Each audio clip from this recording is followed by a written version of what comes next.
some of their current thinking about innovations in teaching. Now, you've all received a reflection guide. Can someone hold one up so everyone can see? Excellent. I would ask that you jot down now or soon after what brought you here and what you expect to get out of tonight's discussion. And then after the conclusion of the conversation, there'll be another opportunity for you to reflect again. And I'd ask that you leave the duplicate yellow copy in baskets that will be available. Now, before I introduce tonight's speakers, I want to extend a special thanks to Associate Dean for Academic Affairs, Matt Miller. Matt, can you raise your hand? For his diligent and thoughtful work.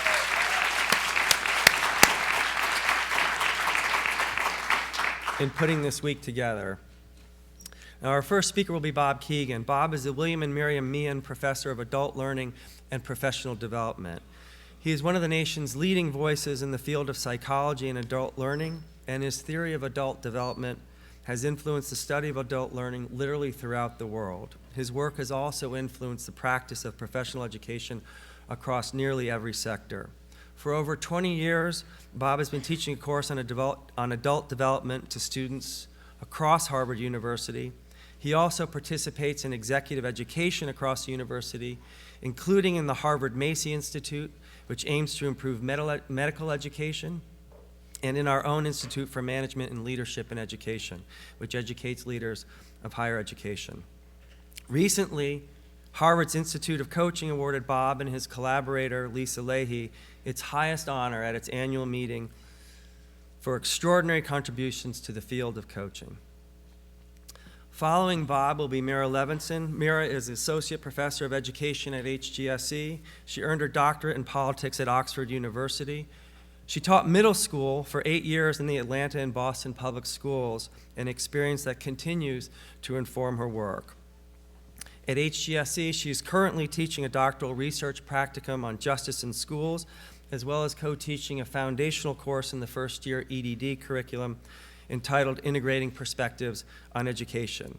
In some respects, she's a model of a practitioner scholar in that she's able to weave together academic theories and her own on-the-ground experience.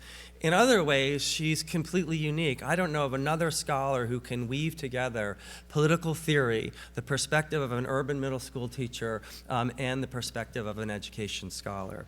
To give you a sense of her range, in the last year, she both led a team from HGSE that analyzed the impact of the Boston Public Schools proposed student assignment plans and published a book, No Citizen Left Behind, that drew on empirical research, her own experience, and political theory to call on schools to completely remake civics education.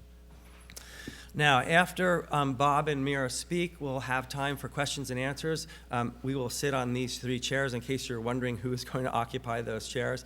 I will ask a few questions and then we'll open it up for audience questions as well. For now, please join me in welcoming both Bob and Mira.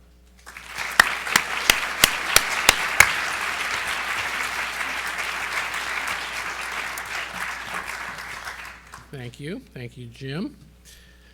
And I'm very happy to be here. I expect to learn as much as I might be able to impart, and I appreciate all those nice words. I wasn't thinking to say this, but I just have to tell you all, since I got such a kick out of it, that last week I was also introduced by a friend who either had a Freudian slip or spoke his actual truth, and he said, "I've listened to Bob Keegan on many occasions, and I don't know how he does it, but each talk he gives is better than the next." The more you think about it, the more it'll settle in. Okay, so as it happens, pretty much by accident, this is a space that we're in right now that I have spent, most of my adult life teaching, and I have actually taught in this very room for actually about 35 years. And by the way, there was a time not too long ago where a cool technology was just the fact that I could write on this screen here. Okay, so I've taught in this room for 35 years, just to start with some numbers, and I've averaged about 120 students in those classes, which, if my math is correct, it means that I've taught in this room 4,200 students over the course of, a professional lifetime. Now, the MOOC, the Massively Open Online Course that is going to start January 20th, that I'm going to tell you a little bit about, has been open for registration for 10 weeks. And so far, this is how many people have enrolled in this course. 24,200 students, and we have about 10 more weeks, 14 more weeks actually, until the class starts. Okay, I just started there to kind of get your attention. The numbers are sexy and kind of seductive, but actually the numbers are only the smallest part of what makes this little adventure that Lisa Leahy and I have embarked upon interesting, intriguing, disturbing, whatever you might think.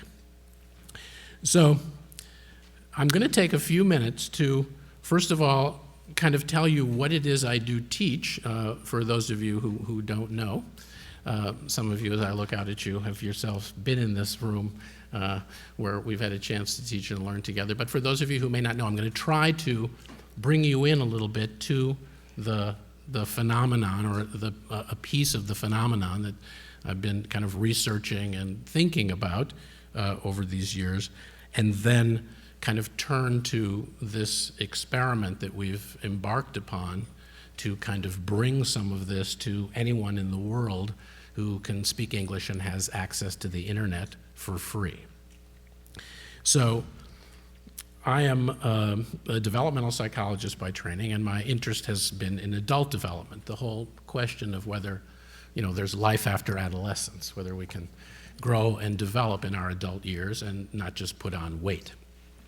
And by growing and developing, what I'm referring to is the growth and development of the the complexity of our minds, to be able to actually see more deeply into ourselves and into our world. And a very abstract sounding kind of underlying kind of element or structure of mind that we've been following now, as researchers for a generation, is this whole notion of the subject-object relationship, which you may remember from your sophomore philosophy classes is the basic root, or root, depending what part of the country you're from, the basic cognate of our epistemologies, of our knowing systems. So we might talk, just to make this a little simpler, we might talk about it, we might say, I feel this and I think that, and those are the feelings and thoughts that we're aware of, that are object for us, that we can look at.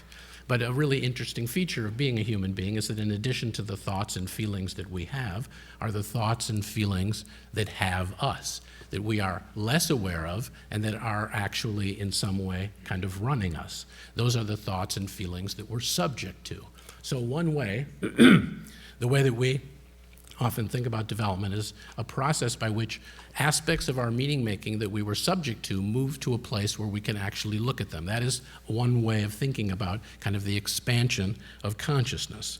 So for many years, my colleagues and I kind of took up the study of the development of these mental structures kind of over time, really just as researchers, kind of looking into all of this, and kind of developed a kind of working theory of possible evolutions of mind.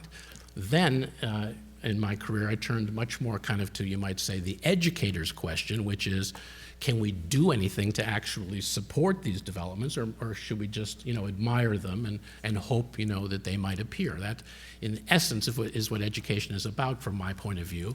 Can you construct environments gloriously artificial? I don't mean that in any critical sense, but they're artifice. They're built environments for the purposes of trying to facilitate various kinds of processes which would be natural over a person's lifetime, but we don't get to live, for 1,000 years, so you try to fashion environments that are more learning rich. So the questions we took up were whether there were ways to actually support these kinds of developments. Of course, the research also explored why we would want to do that. I mean, are there actual benefits to development and so on, which of course we think there are. That's a whole other kind of question.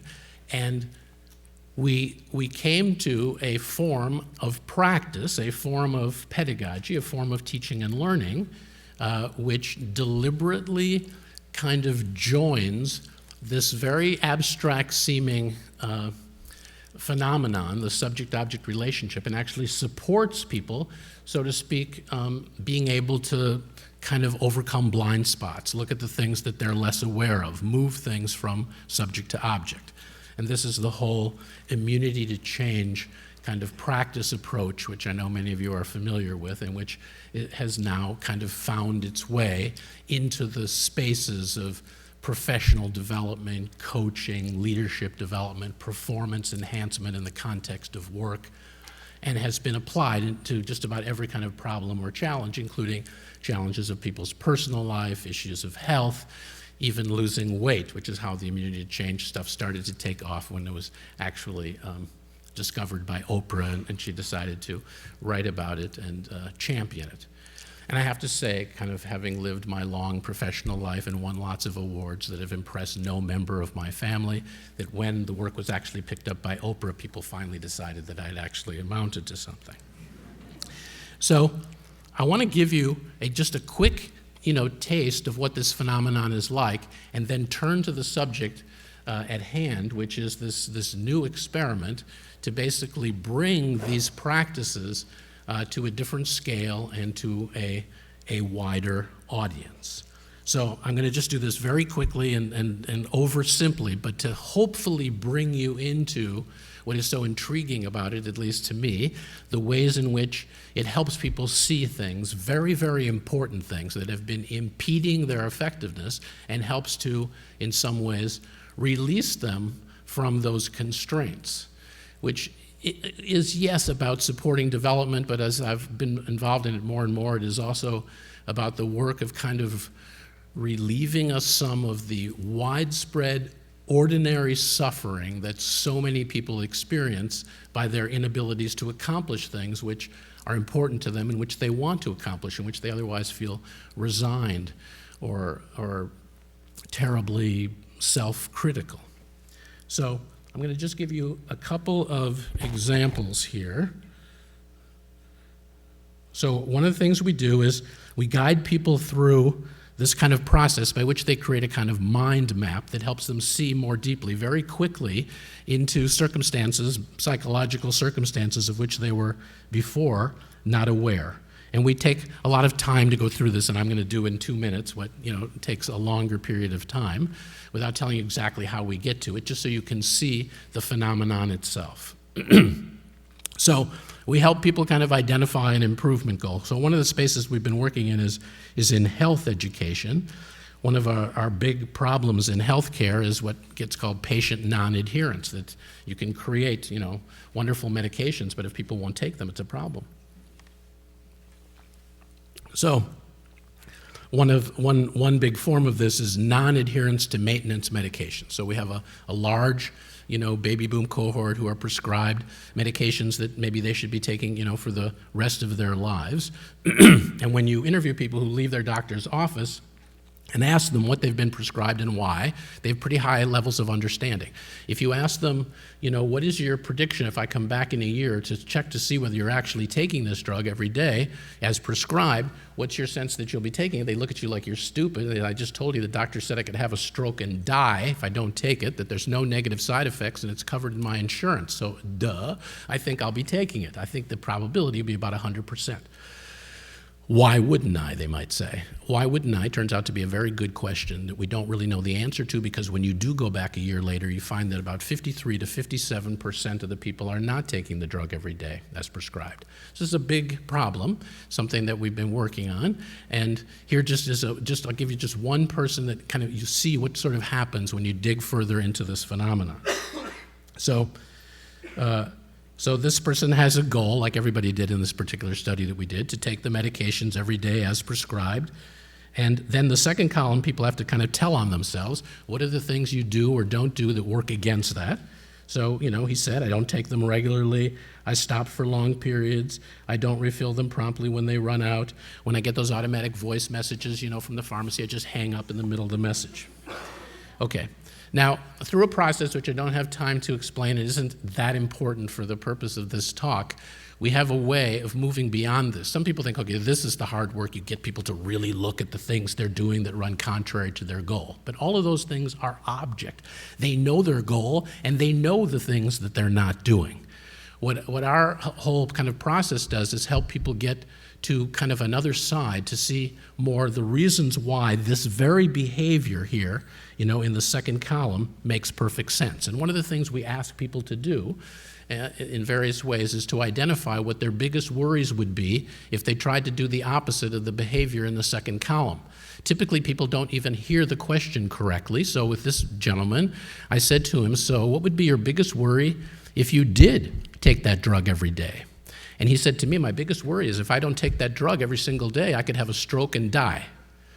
Now, I don't know about you, but that doesn't sound like an answer to my question, right? This is a pretty good example of what brain psychologists would talk about as neural pathways. He has a very well-trodden path with respect to not taking the drug that he's probably walked down thousands of times every day. I got to take that drug. If I don't take that drug, I could have a stroke and die.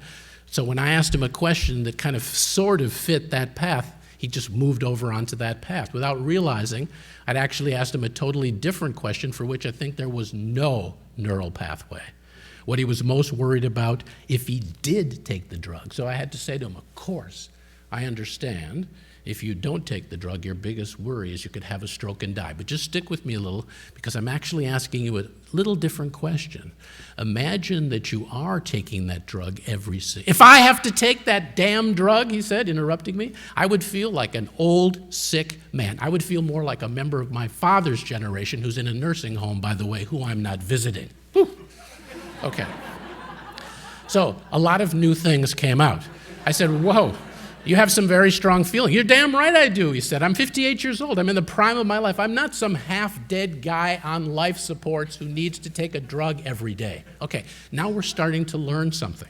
We're starting to discover something that he didn't even know himself. That for him, this notion that he had to take a drug every day was some sort of almost like a death sentence. He was like somebody in a bed with tubes stuck in his body. It's not rational, but it is how he thought, and it does explain all of his second column behaviors. So what he got to was what we call the hidden competing commitments, a simple version of which is, I'm committed to not feeling like an old sick man. Once he realizes that that's what he's subject to, these behaviors in the second column make perfect sense, right? They're not just, behaviors that are working against the first column, they're behaviors that are brilliantly serving the third column. This is what we call the immune system, the idea that the mind, like the body, may have its own immune system, this beautiful, intelligent, invisible phenomenon that is protecting us, that is saving our lives. But like the immune system, can also get us in trouble by its false alarms when it sees what it regards as an enemy at the gates, like in an autoimmune reactions where you turn against aspects of your own body, or if you needed an organ transplanted and the immune system decides that that organ is an alien, it works against bringing it in, and the mind may do something similar. So this shows him, as he said, this is pretty interesting. He said, you're showing me that in order that I not feel like an old sick man, I'm doing things that are likely to lead me to be a dead man, okay? So he's seeing this system, as he said, 1 foot on the gas, 1 foot on the brake. We call this system the immunity to change.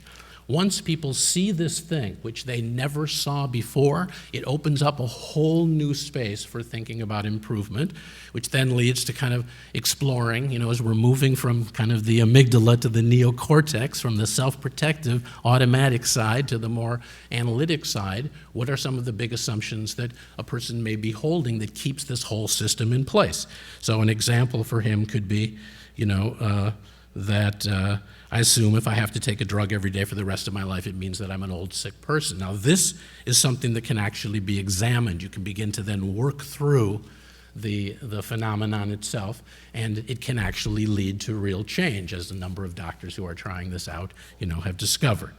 A much quicker example, just to get us more into the realm of the schools. So here's an assistant superintendent whose improvement goal is to be a better team player, to be more collaborative and inclusive. When he's being honest and telling on himself, he's confessing up to the fact that he has a caustic, sarcastic humor. He can be dismissive. He's prone to argue and confront and disagree and attribute bad intentions to people. Now, through going through this process, he got to himself, the same way, discover things in his third column which he just did not know before. I mean, initially, like, why are you doing this? Well, because, I have beliefs about what's important, and if people are ignoring them, it makes me mad, and so I just can't help it, and so I say nasty things. But what he really got to, as we went through the process, he was an African-American school leader working in a pretty affluent public school district with mostly white colleagues. And what he came to was his recognition that whenever he was getting too included in his group and people were actually kind of all right with him and kind of making him one of their own, he became very uncomfortable. And that actually he was much more comfortable alienating people and staying on the margins, because he did not want to be overtaken by all these white guys and become, one of them. So he came to understand, that one of his hidden commitments was to remain on the margin or move back there whenever I feel too included or well integrated on the team. Once he could see that, all these behaviors, again, make complete sense to him. He can see this system.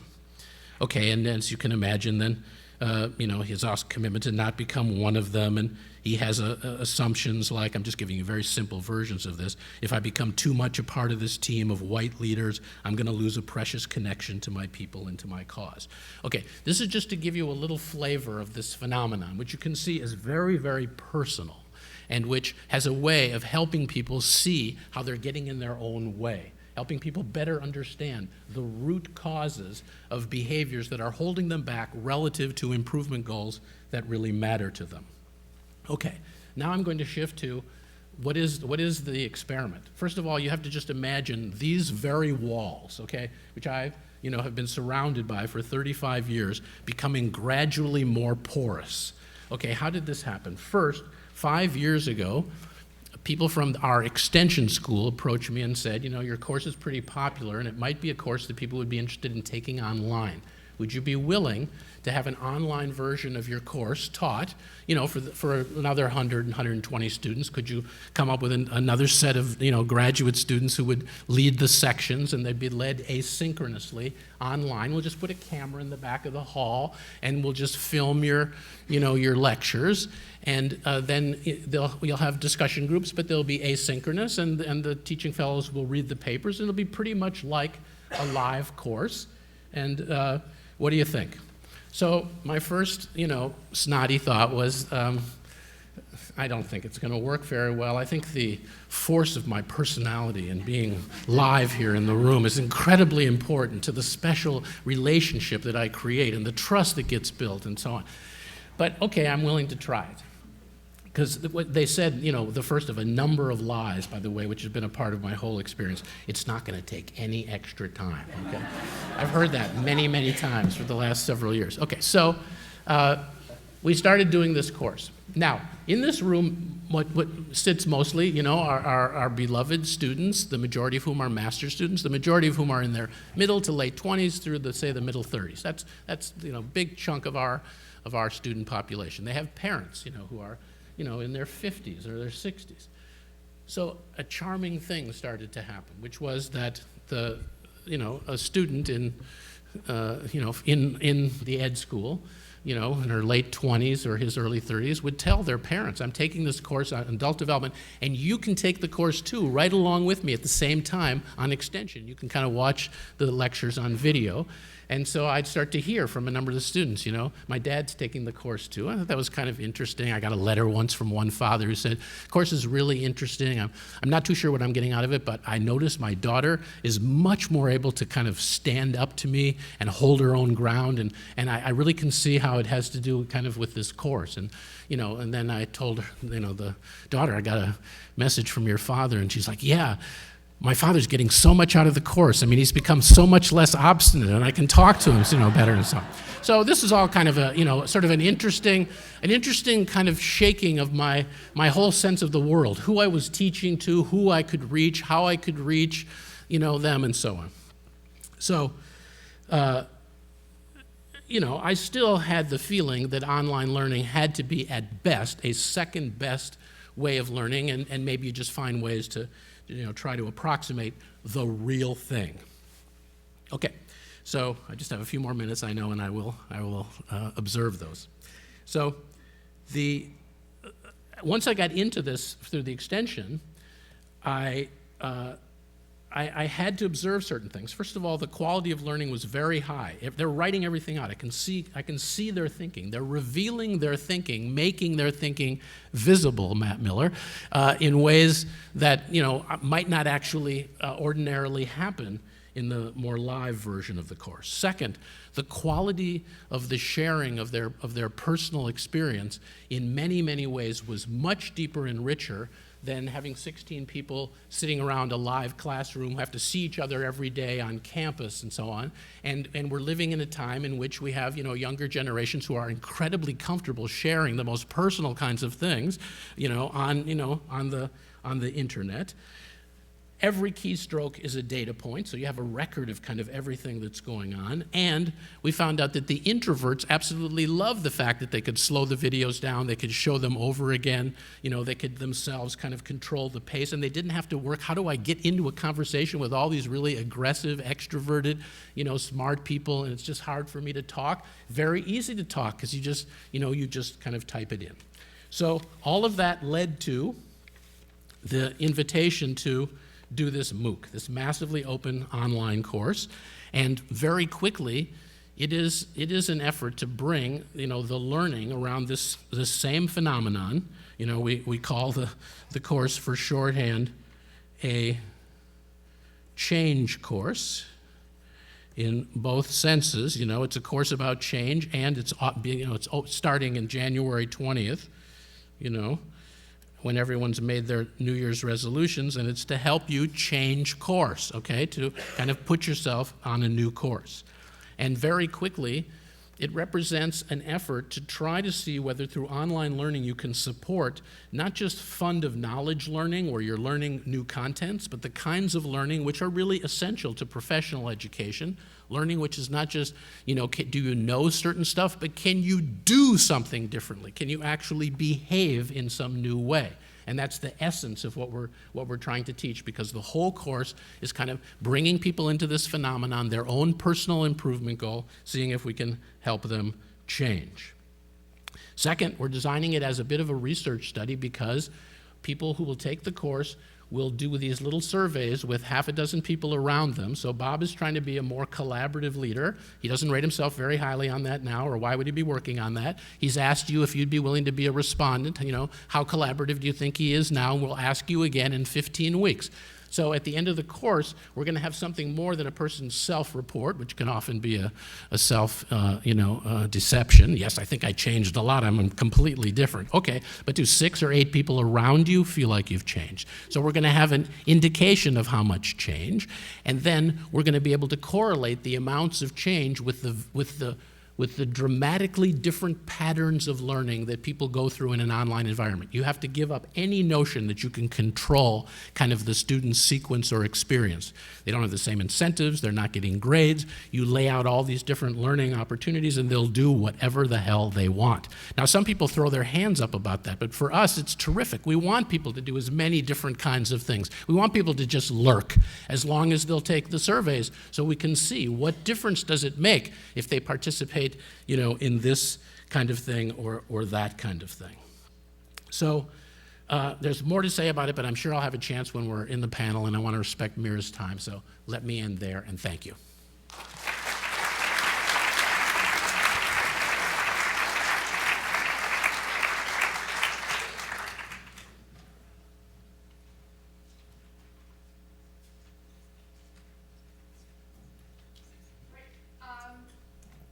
Jason, is it going to kill you if oh, good. All right, I might. Thank you.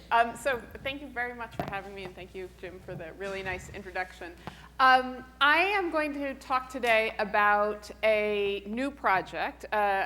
This is what Bob and I are both doing, is really working on the edges of our own competence, at least I am, and trying something very new. And so what I'm going to present to you today is something that has really just launched, and so I'm hoping to get your feedback on it as much as anything, and to learn from you. This is essentially, you guys are my research project for piloting this. And so I want to talk about teaching and learning through the normative case study. And that's the sort of new thing that I'm working on right now. And I'll talk about what a normative case study is. But to start with, I would like you to pull out the, I think, white sheet that you got. That I'm just going to borrow this for a second, if you don't mind. It's the one page sheet of text. And if you haven't gotten a chance to read it yet, I'll take time to read it. And then find people near you to talk to about the case. And I've offered you some 4 guiding questions as you talk about it. And then I'll tell you about a minute and a half before we're ready to go on. I'll give you, it seems to take people a couple minutes to read the case. I'll give you a short period of time, 5 minutes to talk about the case. You will not get through everything, but at least you'll get some ideas going. And then I'll let you know when it's time to have somebody in your group ideally have some kind of web-enabled device, a smartphone, a tablet, a computer.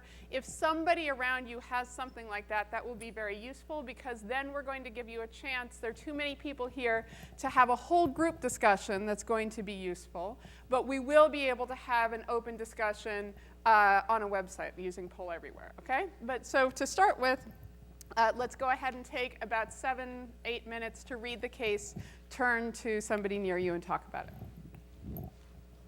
I should get you a case. There's another way.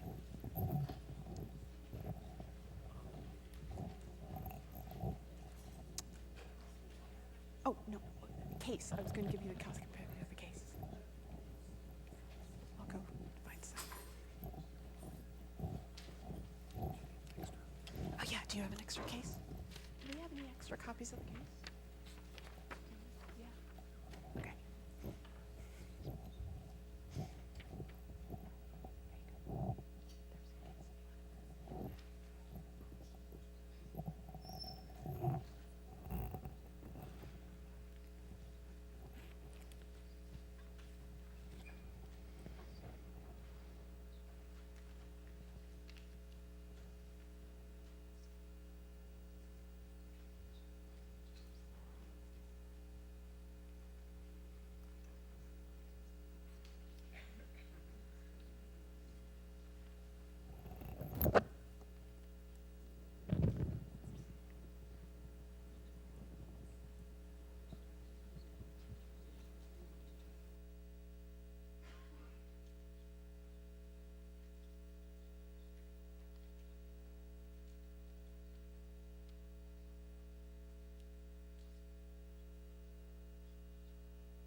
I just want to give you a 2-minute warning.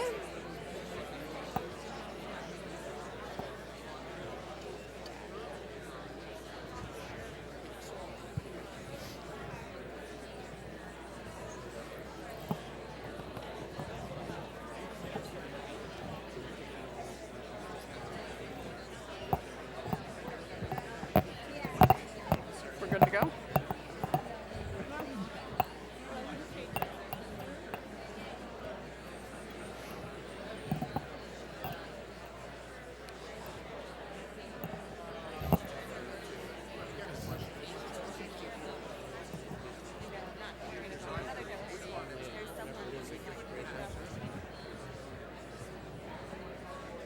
Okay.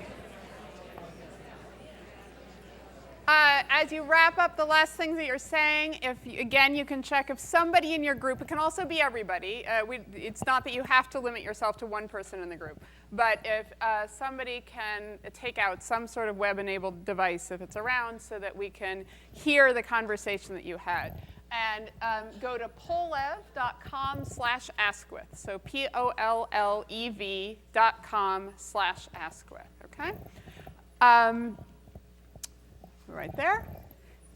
And while you're doing that, we'll go ahead and switch over. So what we're going to do now is there are too many of you here for us to have report outs about what you discussed. But one of the important things and I'll talk about the goals of a case study like this in a few minutes, but one of the important goals is to hear a whole bunch of different voices and to hear how different people interpret the same phenomenon. So to start with, you should now have on your web-enabled device, whatever that is, a question, which is, have you ever faced a dilemma like this in your own work? You only get to vote once, so please think about it, and we'll see what happens.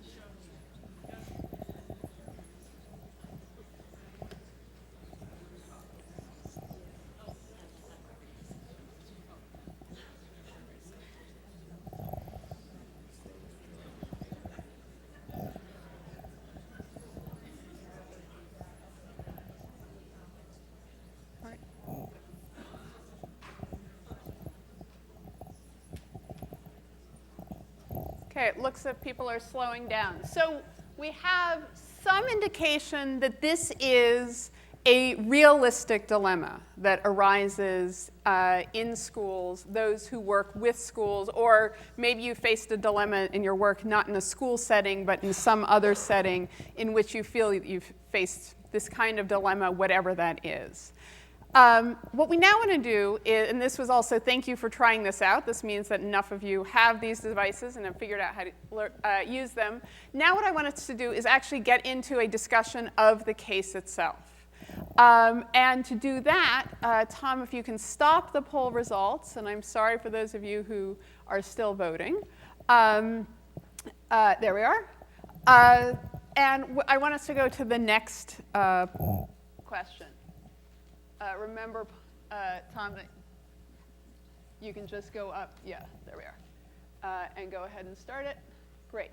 So in this case, I would like you to tell me what is one important value that's at stake in this case. And this is an open response question. And this you can put in as many as you want to. So if you guys talked about a lot of different values, start sending them forward.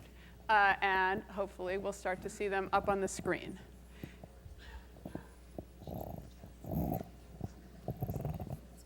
So moderators, yes. All right, so there's a question, what do I mean by value? And in a way, I'm quite curious about what sorts of, what you all take to mean value. As Jim mentioned, I'm trained as a political theorist, so I was taught to think about values in very abstract ways. Things like justice, values like care, maybe equity, maybe responsibility, maybe merit, right?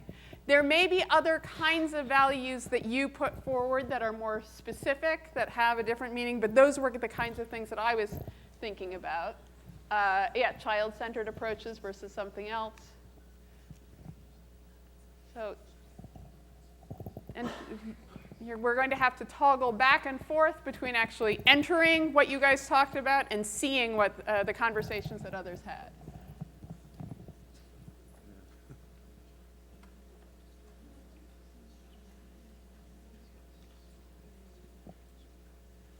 Good. I appreciate that people are adding in values that they've seen already. One of the things that's important for us to see is there some convergence or is there a lot of divergence in how we interpret the case?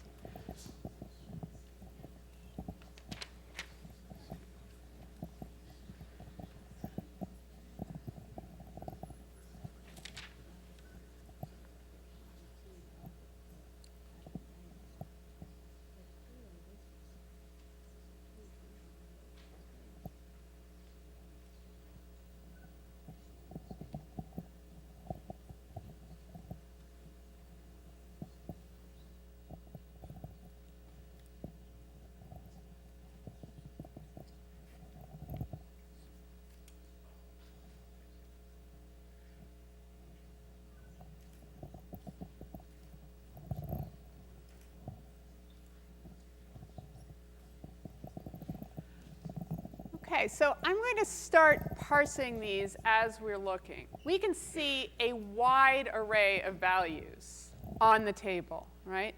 Values that my guess is push more toward Ada and and how we think that we might serve Arawaris's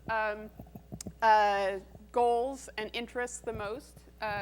Things about care, overall well-being, future learning opportunities, what will empower resilience, and then also some values that perhaps push us toward thinking about not just Arawaris and what she needs and what might serve her in her own particular situation, but about the class as a whole, the school as a whole, the institution. How do we balance one student's needs against others?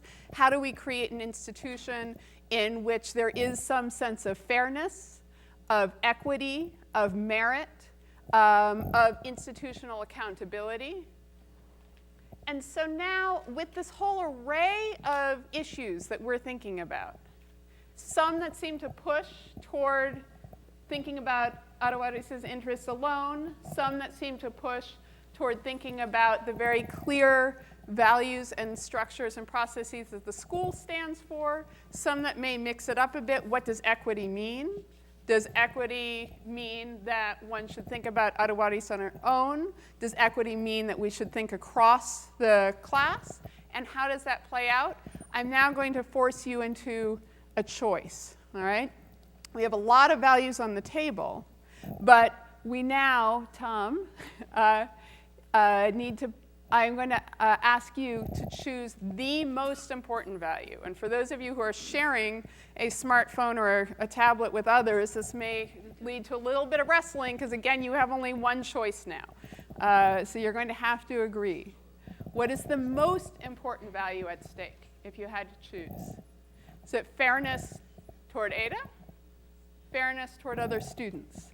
Opportunity for Ada or opportunity for other students?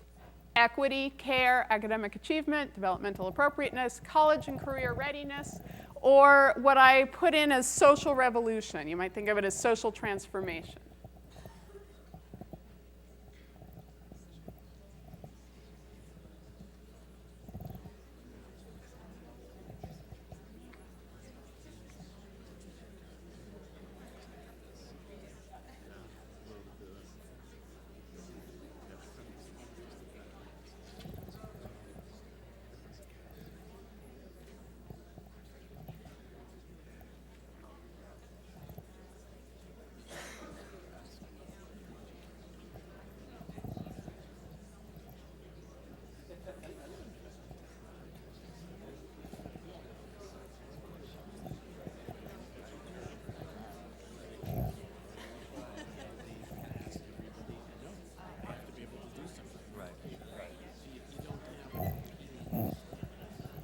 Yes.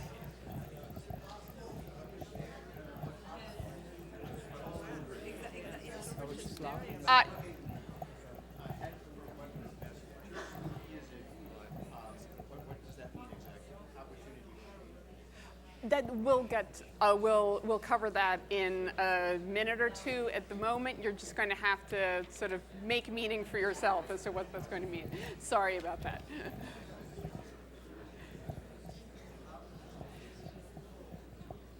Okay, 15 seconds left, and then we're going to close the poll. So grit your teeth and jump.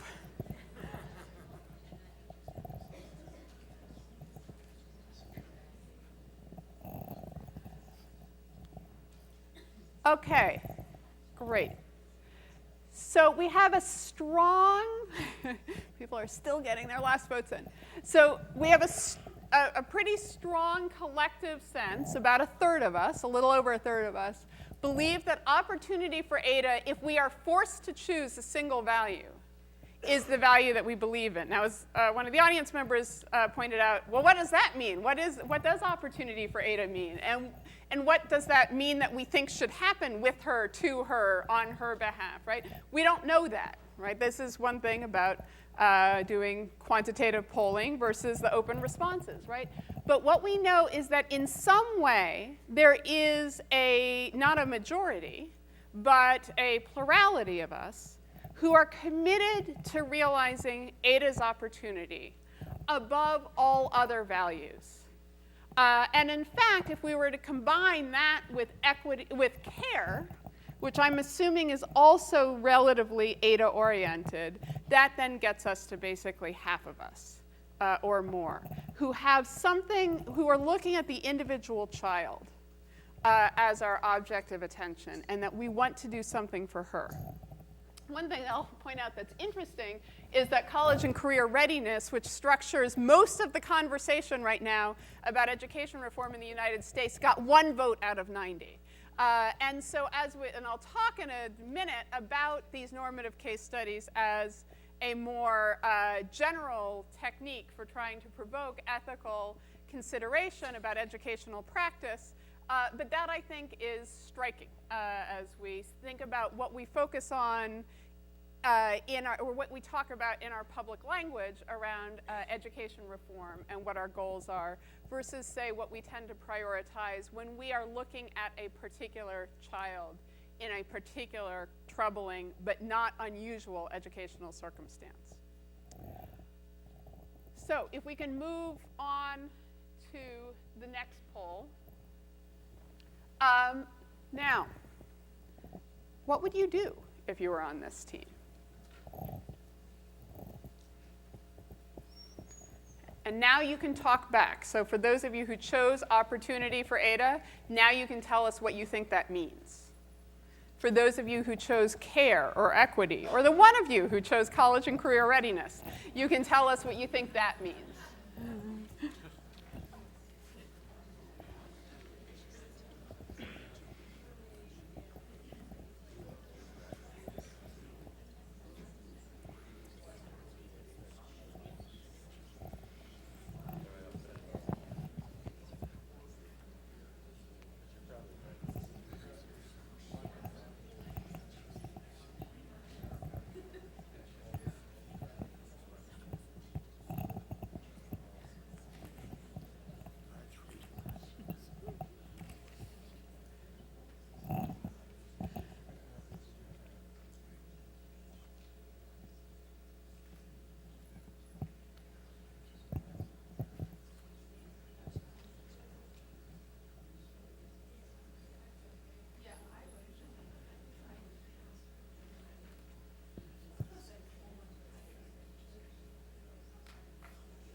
Okay, I'm going to leave this poll open while I talk to you, because for time reasons, I want to move forward, but I'm also really fascinated by this list. And so I want to give you the opportunity to continue adding your ideas. I appreciate whoever started out pretty early on saying, I'm just not sure, right? Because this is such a tough decision. And if we were entirely sure, in fact, this would not be a normative case study. I'm going to just skip over the last question. Well, I'm so curious, actually. So I am going to close this out. So we have now expressions of ambivalence. We have choices that are accompanied by options often that were not in the case. So now, again, to force you into a final forced choice, these are your only choices. You don't get to give her the extra supports. You don't get to, find some magical alternative school that she can go to.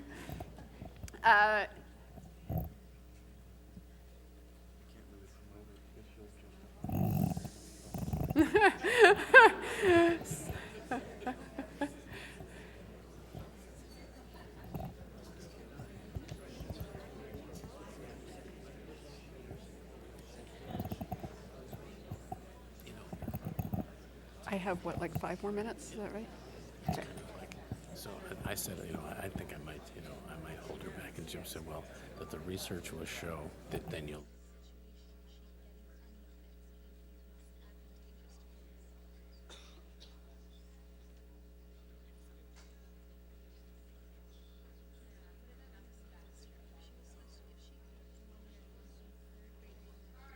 We are pretty close to the 90 who seem to be participating. This is fascinating. I did not expect this at all, given the range of values that I saw, which is part of the reason I'm going to argue that using empirical cases that pose normative dilemmas, meaning dilemmas about the values that we stand for, and how we enact those values in our lives are extremely important. And doing this for longer than, say, a fun smartphone-mediated 12-minute activity here, but at length, in conversation with others with whom we need to work and collaborate deeply, in conversation with those whom we serve, whether those are students, their families, our colleagues, district leaders, state leaders, national and international leaders, community partners, et cetera. We all need to have conversations about the values that we stand for and what that means that we think, what those values imply for action. Because we can have conversations about values that lead us to think that we agree with one another, but lead to very different decisions about action than we would anticipate. And it is important for us to realize that when others take actions with which we fundamentally disagree, that it's not that those others hate children, haven't read the research, don't care, are just in it for a paycheck, have some horrible ideology that's perverting their understanding of the world and all that's good. It probably means that they have passion for children, that they believe in education, that they are trying desperately to do the right thing under hard circumstances, and that we disagree. And as Jim mentioned, I published a book last year on the civic mission of schools. And one of the fundamental things that I believe is that we are obligated as educators and as people who care about education to work together civically and civilly. But that doesn't mean, always with this agreement, oh, yes, yes, yes. I think what you're saying is exactly true. No, we often have fundamental disagreements, and we need ways in which to talk through those disagreements and to learn from one another. So if we can now go back, I'm going to talk a little bit more about the normative case studies, how I'm planning to use them. So this was one taster. This is actually our very first pilot case study. Jason, can you switch it over? About a promotion dilemma. We have a number of other cases that are right now under development, including about what I'm calling the ethics of pandering, which is thinking about actually the Boston Public Schools and their new school assignment policy, and the extent to which it is right or wrong for them to accommodate the values of middle-class families in Boston in order to pull families like me into the system because we bring resources, we bring social and economic and other kinds of capital into the system, and the extent to which that is privileging the already privileged in an unethical way, and how we balance those interests. We are looking at a school that is right now wrestling over how to recognize merit in students through honor roll breakfasts, and whether or not that is desirable, or whether or not it's actually fundamentally developmentally inappropriate, and whether it exacerbates existing divisions among kids by class, by race, by ethnicity, by special education status, or home language. We are looking at a case study of a charter school and its attrition versus graduation versus college attendance rate, and thinking about the comparison with the district school.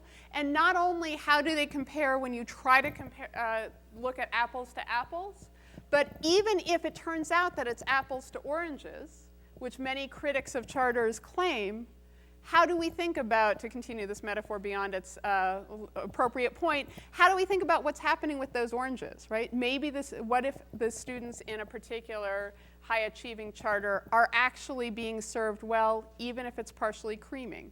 How do we think about the ethics of our obligation toward children? So we're trying to look at the micro level of the classroom, at the level of the school, and at the level of the district, and also some sort of larger policy. So what kinds of lives will these cases have?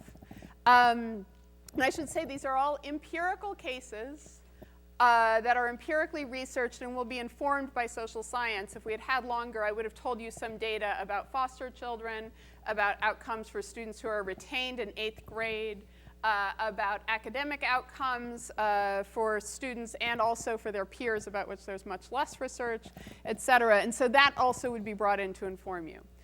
Ideally, so our plan is to use 1 to 3 page cases, like the one that you had, with groups of teachers.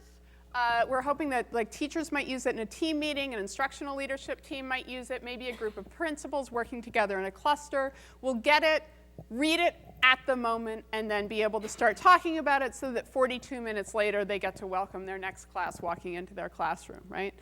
So short opportunities to start deep discussions. And we're going to share these through a website, which I'll show you, which just went live yesterday. I'm very excited, as well as try to share these cases in, say, Teacher Magazine, Educational Leadership, other places in which people might reflect on it, and blogs. Then these same cases, so say the same promotion dilemma with Ada, may have, it actually currently has a 5-page version. There may also be a 10, a 15, a 30-page version. And each of those different versions ideally will also have life beyond just our writing the case, that it might be used in a teacher education setting, so you'll have pre-service teachers talking about it and thinking about it, or in a professional development context, professional executive education. It might be used in an applied philosophy course or a political theory course to think about issues of justice, equity, care, et cetera. And for that, we'll keep on doing the website, which I'll show you in a minute, and practitioner magazines. Also, ideally, we can use public outlets. These are the kinds of things that, say, readers of Harper's or Atlantic Magazine or the American Prospect or so forth, I think might be interested in. So we're hoping to take it there. And then also scholarly journals and books.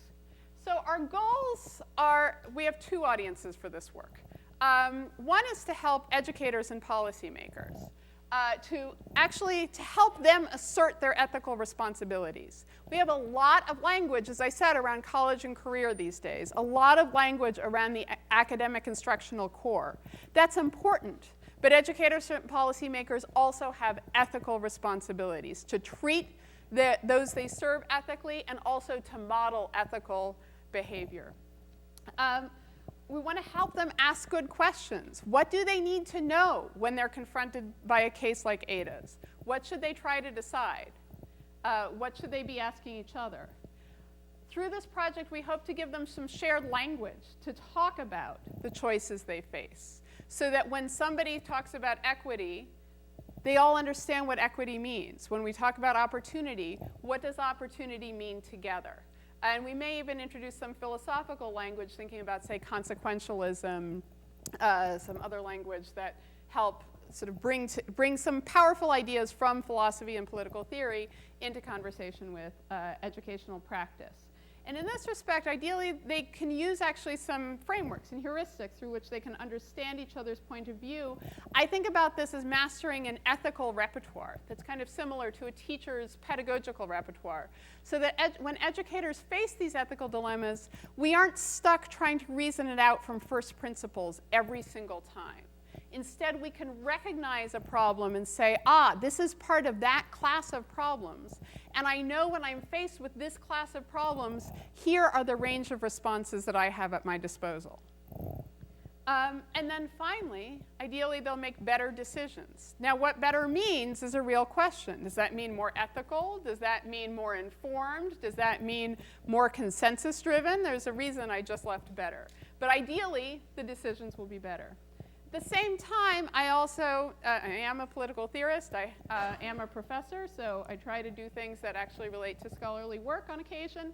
And so I would like to help political and educational theorists acknowledge their responsibilities to policymakers and practitioners. We should not be in a world isolated unto ourselves, talking only to ourselves. And so in that respect, I'm hoping that this normative case study project will actually help political and educational theorists ask good questions, just like we want to help teachers and policymakers ask good questions when they're faced with these dilemmas. I want philosophers to ask good questions about justice, to develop better language to talk about educational ethics. Frankly, the amount of language that we can borrow from philosophy and teach to teachers, principals, district leaders, policymakers as ways to help them wrestle with dilemmas like Ada's is really short. It may help, but it's not enough. We need more language, better concepts to wrestle with a problem like Ada's. And then finally, ideally, actually contribute to a new theory of educational justice, which we don't actually really have right now. And political theorists especially have spent a lot of time writing about justice, thanks to these hallowed halls of Harvard. And it's time for us to do some work on justice that actually helps people who are working with children and families in schools be more just, enact justice better. And we haven't done that yet as political theorists. And so together, putting these together collectively, my goal is to help educators and policymakers learn from political and educational theorists, and vice versa, in order to create a more just world for children and the adults who care for and about them. And so I would really love it if you join us. You can send us an email, justice@gse.harvard.edu, and we will add you to the listserv. We will not spam you, I promise. We will not send out endless things, but if you'd like to learn more about the project, we would love to get you on the list. And then we also invite you to explore our website, which, as I said, just went live yesterday. So we have an introduction, and then we have actually an overview of our case studies, and then two case studies currently up. And so I don't know why this isn't going there, but if you would like to learn more about the dilemma, you can see that we have the 5-page version of the case study here. We have a micro-normative case study about a disruptive child in a classroom, and some questions, and then coming soon, the ethics of pandering. And we have some other resources, and especially what I would love to get from you is to have you share your story. So we have a link where you can tell us your dilemma of justice that either you are wrestling with now or you have wrestled with in the past. We will use this as a way both to figure out what kinds of normative case studies will be useful to write about in the future, because they seem to have a lot of people wrestling about them. And you might also choose, say, to give us your email address, in which case we'll contact you directly, and we may try to flesh out your own dilemma into one of these case studies. And I think I'll stop there. So thank you.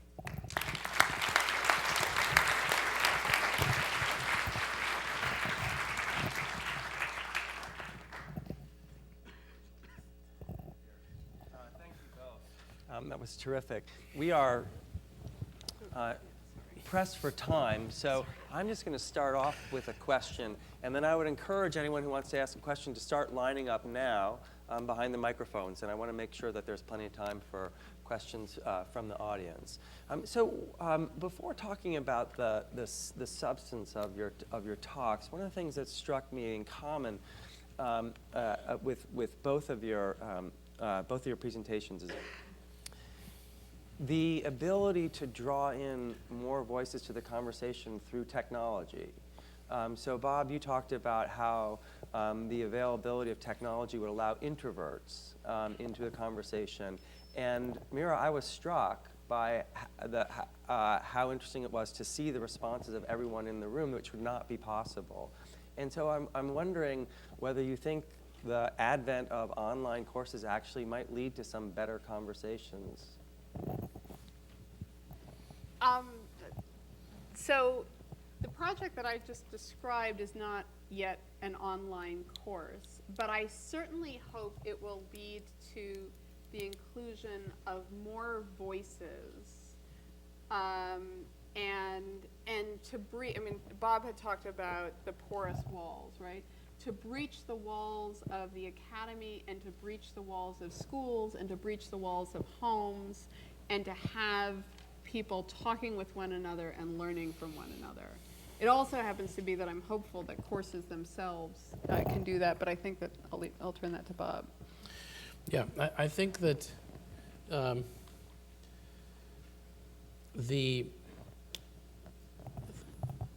I think this massively open online course thing is just like, we have no idea exactly where it's going, but I think that it is potentially the first new form of the ways that people like us, professors, kind of share knowledge and kind of learn how that knowledge is being received, you know, in several hundred years. So, I mean, if you actually think about it, it sounds very pretentious, but, you know, professors try to actually create knowledge, okay, through their research, whether it's library research or laboratory research or field research or reflecting on practice. You try to create something you know. And then how do we actually share what we know?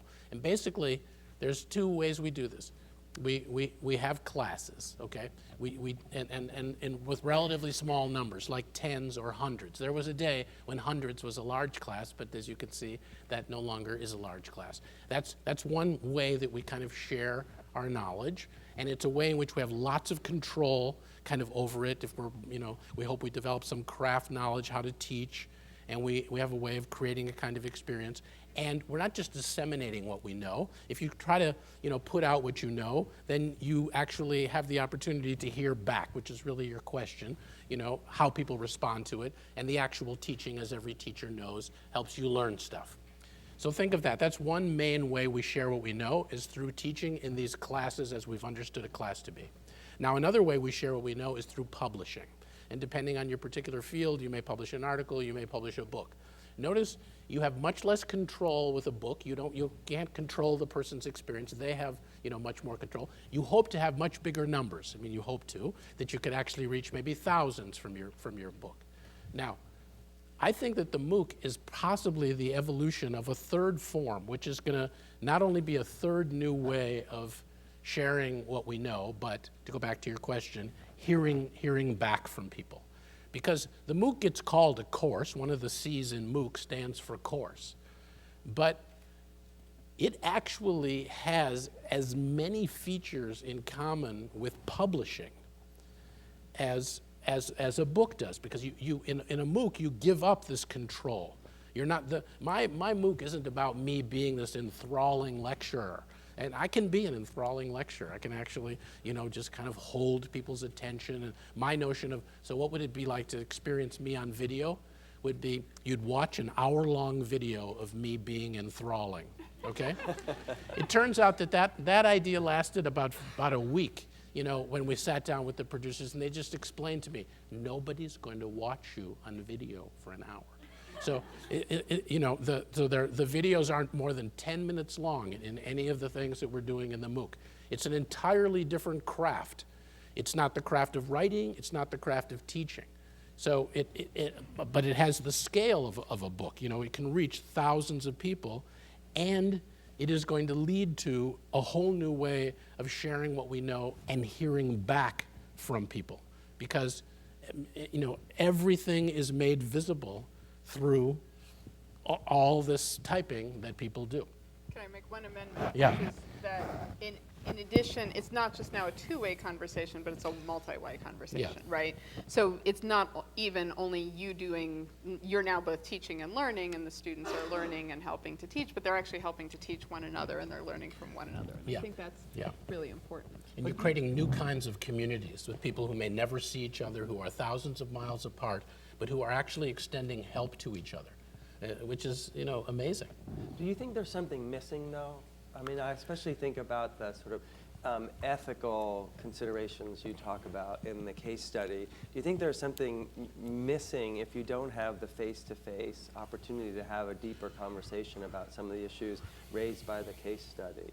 Or in your context, Bob, conversations with someone else in the class about what they want to change?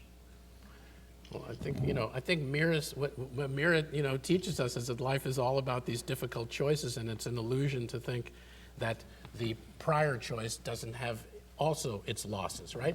So you're always comparing things back to kind of how we're accustomed to them, but that situation has a lot of losses in it too.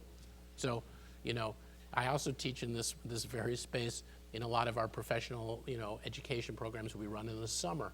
And this summer, I was putting people through this process, this immunity change process that you got a little glimpse into. And at the end of it, this woman, and they often position me at the end of these programs because people leave with all these goals, but they know that they may not actually accomplish them. So maybe the immunity change will help people think more about how they could actually accomplish them. This woman came forward from India, her eyes, filled with tears, and she said, I've been here in this program for 2 weeks. It's just been absolutely fabulous. But for 2 weeks, I've just been getting more and more desperate because I came on behalf of 8,000 teachers in India who are really my mission and passion. And I've been sitting here for 2 weeks thinking, I can't bring 8,000 people to Harvard. How can I bring any of this to my 8,000 teachers in India? And let me tell you, it's a tedious and painstaking thing to produce a MOOC. You have to make videos and pour your heart out, and then they say, okay, that's good. Could you do it again? And it can be very tedious. But I thought about her through the whole time that I was making the course, because she was in tears because she was saying, I now see a way that I can actually bring this to 8,000 teachers in India. And I don't know how many of the 24,000 people who've signed up are among her 8,000, but I hope a lot of them are. So that's what you get that you can't get in a class with 100 people. Right. So, it's trade-offs. Right. Yeah, I think, I'll say in a much less enthralling way, to piggyback on what Bob did, I think that you're asking the wrong question, right? It's again an apples, and this is exactly what one should say to one's dean. I haven't learned to ask Especially the right a new question. dean. Especially new dean. Luckily, he comes from a law school. He's used to this kind of stuff. Yeah, I hear it all the time. Right, so it's... I'll let you know if you give the right answer. So it's not... Right, those 8,000 teachers aren't going to come. So it may be very different. And the question is it valuable? What we don't want to have is the illusion of value and understanding that turns out merely to be illusory, right? We don't want people who are more confident because they've taken Bob's course or because they've, say, gone on the Justice in Schools website and talked about some case studies, that they understand, what they're doing, how they're doing it, how they're trying to do it, and, that's what they're going to do, right? So both Bob and I want people to be more reflective, more able to, I think, deal with uncertainty and some level of ambiguity, and yet move forward positively to make positive, appropriate change. And so that's a question. Can we do that in a way that's separated? And I think the answer is going to have to be yes, but it's also, I think, an interestingly researchable question, right? So Bob's talked about how he'll find out to what extent they're going to learn.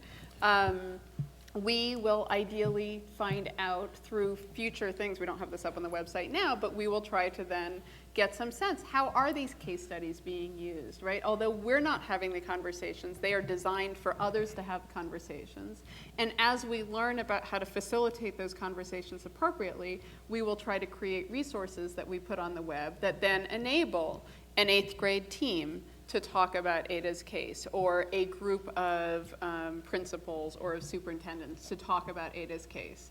And so the person-to-person, the human interaction may still happen, just in a different way.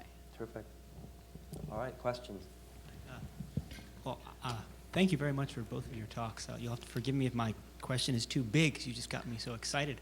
I was particularly interested by the way that with both of your innovations, both Professor Kegan with this two-way conversation about change and Professor Levinson's notion of a sort of your larger work on civic engagement, and in this project, the question of the public normative discourse, or I guess community normative discourse within the communities you're working with. The way that in both the larger theme of the Askwith forums of metacognition is working both individually but also socially. And so I'm wondering, given these larger and larger circles of metacognitive mechanisms, I wonder if these innovations could be seen as part of a larger sort of change in education as it perhaps becomes more prominent socially.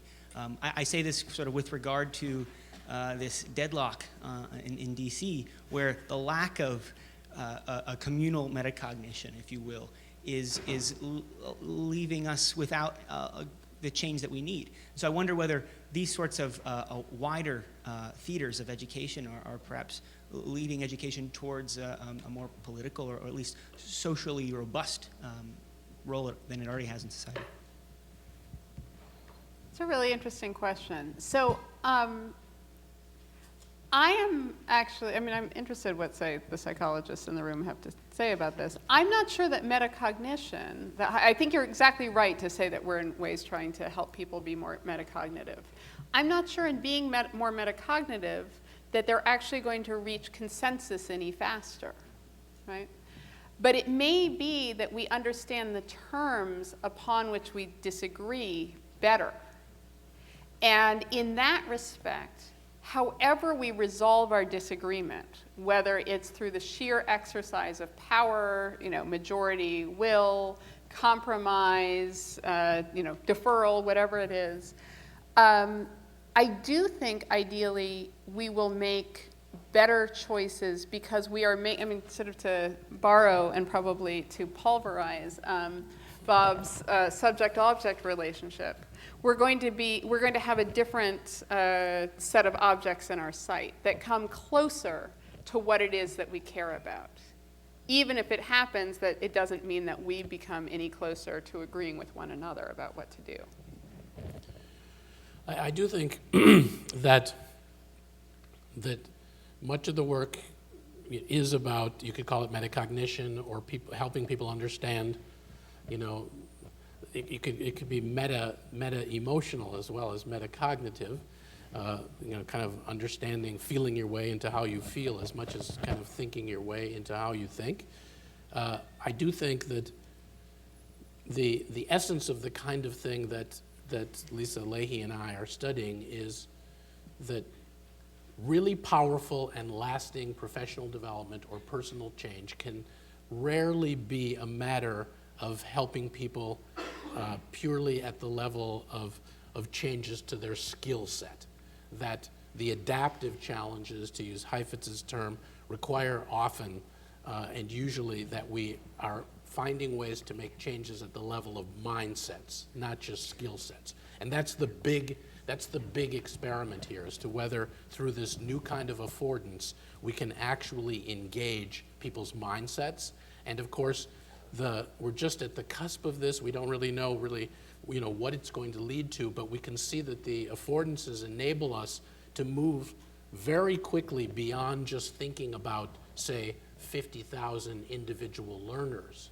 But I just spent the first part of today, in a school system, where the school system is thinking, what if we have 6,000 educators, teachers, and administrators all exploring, an improvement goal through this process? Now you have, a significant portion of a whole community taking this, quote, course together, and what kind of effects might that have? Because we're running short on time, why don't we have the three people ask their questions one after another, and then Bob and Mira can answer all three. Sounds great. So my name is Josh Book, and I'm at the Kennedy School, and I'm one of the several people in the room who've had the privilege of taking a course with Bob. And I'd like to, if possible, drill down a little bit, Bob, on how you think about facilitating the types of discussions and conversations that are going to happen with 24,000 or more students, how much that's going to be moderated by people that you train and work with, and how much of that's going to be peer-to-peer. So just have some idea of what that might look like. Thank you. I got my doctorate here 30 years ago after spending 2 years in the superintendent's office of the Boston Public Schools working on the desegregation case, and my work resulted in the achievement of court orders on affirmative action in the administrative side. So I know well the issue of justice in schooling and the complex issues that are at stake. For the last 30 years, my work is focused on equity in terms of money and corporations and civic engagement. And right now, I'd like to flip the frame a little bit and ask, where can those of us who are trying to engage professionals who are coping with a whole new set of challenges in terms of financial and corporate accountability, and the general public who has generally been left out of discussions of sustainability and equity and socially responsible investing and what have you, into communities of practice where the professionals can learn more about the values that emerge in their work and approach the challenges of climate change and all these other things in new ways because the public is demanding it, or the SEC is. And for communities, how those that have been left out of conversations as citizens and adults, I don't see any of that happening here at the Ed School, and I'd love to think that, you know, there was a place for those of us who are trying to learn and apply pedagogy and these tools. I've been collaborating with Berkman and TIE and so on. For those of us who are still out in the field, but not necessarily in a elementary or secondary schooling setting. That's my question. Hi, my mother is a high school teacher in India, and she's been teaching for 35 years. And my father has been teaching American high school kids online for about 10 years. So we have both kinds of conversations with my family. My question has to do with balancing the depth of knowledge that I can get, and I can be an intellectual creature, versus the breadth of the number of human beings on earth who can enter the conversation. So my question for you is, if you had only one choice between these two, Like that Mira, is, you're giving us forced choices. where, you know, through a MOOC or what have you, make more people be able to talk about a few things in life, versus have a segregated population which is highly trained and can intellectualize to the end of eternity. Which world would you choose? Okay, so do you want to respond to all three of those? I'd like to start. I think, interestingly, actually, the second and the third questions were very, very closely related, right? They were questions about how do we work together as diverse citizens writ broadly, not in the legal sense, but you know, residents who have some kind of shared fate, work together to consider extraordinarily diverse perspectives in ways that may be very uncomfortable, that we might be quite resistant to, and that may be very hard to engage with in order to move forward. And is that expectation such a high expectation that instead we should take refuge in an ideal, but perhaps an illusory ideal of expertise and of those who are somehow knowledgeable and caring and in control and, you know, paternalistic, and will take care of us, right? I think that there's some sense for those who follow US politics, who are concerned about things like the government shutdown that came up earlier, but also for those who work in schools, who work in communities, that no matter what your ideology is, I think there's a lot of pessimism, right? right? About how things are going in the world. And insofar as I think that we've had a fairly expertise-driven system now, that's been fairly exclusive and unequal and segregated and hierarchical, that gives us as much of a claim as any to try for a different approach, which is a more distributed approach, which is an approach that hopes to be able to convene knowledge that is held by different people in different places in an attempt to make the world a better place collectively. I don't think that we have evidence to say that we're going to succeed in that venture, right? And it may well be that even if we have the capacity to succeed, that there will be environmental catastrophe, a nuclear bomb, or some kind of reign of terror that will lead us to hunker down and abandon all democratic pretenses. And we will never get the opportunity to find that out. But I do think that we have the opportunity right now, at least, still to try and to aim for that distribution of knowledge and collective conversation and action that may help us make the world a better place, now and in the future. I don't know. So that's, I think, my educational hope. So that's the side I'd fall down on. Yeah, and I just building on that, I think we have not only the opportunity to try, but I think that we have the responsibility to try. That's what Rabbi Tarfon said thousands of years ago, that it's not, we don't have to in our lifetime actually complete the journey, but we have the responsibility kind of to be on it. And I think that Mira and I actually share a similar view that the species is in a simultaneous race to the bottom and a race to the top. And that you don't have to look hard for expressions of extraordinary human generosity and creativity, and you don't have to look hard at the threats that surround us, kind of every day.